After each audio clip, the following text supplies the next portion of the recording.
और हम दोनों वहाँ जब खड़े थे तो आई वाज वेरी ओके कि अगर मैं नहीं जीता हाँ। तो अभिषेक जीतेगा। बिल्कुल। पर क्या आपको लगता है कि आपने ये ट्रॉफी को डिजर्व किया है कहीं ना कहीं यस, विद द स्ट्रेटजी? पहले दिन से मुझे लगा और एंड में भी मुझे लगा है कि मैं हम्म। डिज़र्व करता था। कभी ये डाउट नहीं हुआ कि अभिषेक नहीं करता था, हमेशा हम्म। लगा कि अभिषेक भी डिज़र्व करता था। और हम दोनों वहाँ जब खड़े थे तो आई वाज वेरी ओके कि अगर मैं नहीं जीता तो हाँ। अभिषेक जीतेगा। आयशा के टच में रहोगे आप यहाँ से जाकर, क्योंकि वो कहीं ना कहीं दोस्त भी थी और आपका बॉन्ड अच्छा था। Will you be in touch with her? I don't think so, क्योंकि जेन्युइनली मैं बोल रहा हूँ कि अभी जब मैं बाहर आया हूँ तो मुझे चीज़ें मैं हमेशा ऐसा इंसान रहा हूँ, लेट गो वाला बहुत इंसान रहा हूँ अपनी लाइफ में। बट कभी कभी कुछ चीज़ों को ख़त्म करने के लिए, कुछ चीज़ों को सही तरीके से फुल स्टॉप देने के लिए जो चीज़ें सीखनी है, मैंने शायद ये जर्नी में वही सीखी है।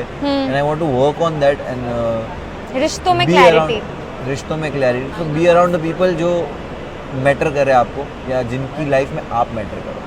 नाज़िला ने भी स्टेटमेंट्स दिया था लाइव जाके और इंस्टाग्राम पे कह के कि उसको वो हर्ट थी, वो रो रही थी। आप नाज़िला से बात करोगे क्योंकि आपको सॉफ्ट कॉर्नर है उसके लिए? मैं डेफिनेटली वो चीज़ें हैं, बट मैं जो आपसे चीज़ें सुन रहा हूँ मैंने क्वेश्चंस में ही सुनी है, मैंने कुछ देखा नहीं, मुझे कुछ पता नहीं है। आपको भी पता है मैं बाहर अगर इंटरव्यूज़ दे रहा हूँ तो I want to go and see things कि क्या है।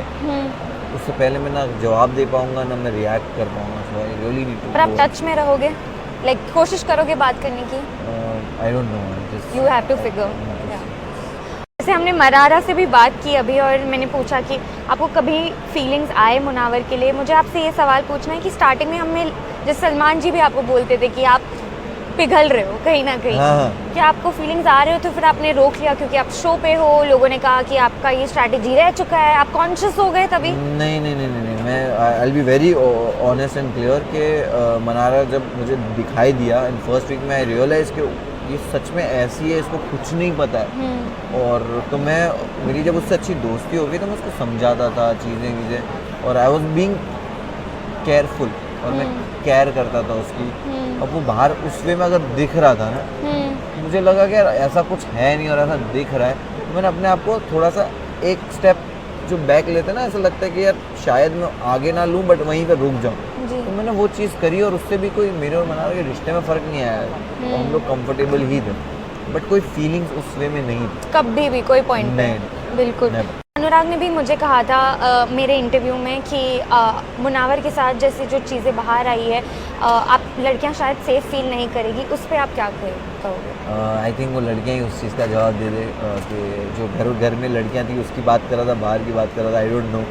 बट जो इंसान आपको नहीं पसंद करता ना, उस इंसान का आपके लिए कुछ भी बोलना बहुत आसान है जी। बट मेरे ख्याल से जो लोग आपको पसंद करते हैं वही इसका आंसर दे सकते हैं। और मेरे जो एक्शंस हैं, मैंने ऐसे नहीं work with a lot of women in different projects, उन्हें पता है मैं कितना कंफर्टेबल उन्हें रखा है, कितना रिस्पेक्टेबल रहा हूँ उनके टूवर्ड्स।